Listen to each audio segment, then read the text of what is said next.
So guys, ngayon nga pala ay gagawa tayo ng DIY na patubian ng manok gamit ang plastic bottle.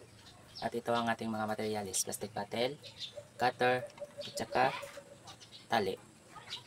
So ngayon ay ikakat natin dito.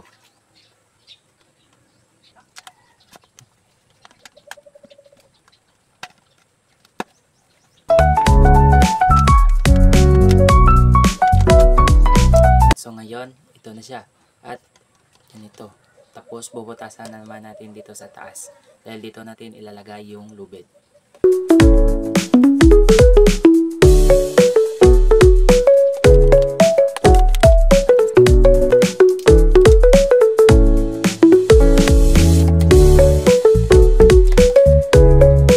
So ayan na. Ngayon lalagyan naman natin ng lubid.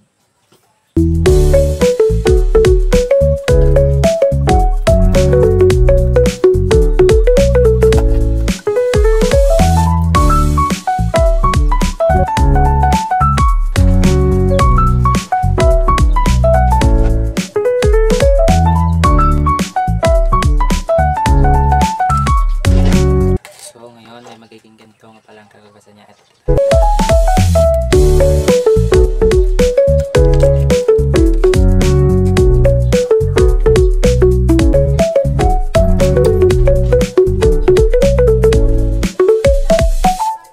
So ngayon, ito na ang ating finished product. Thank you for watching.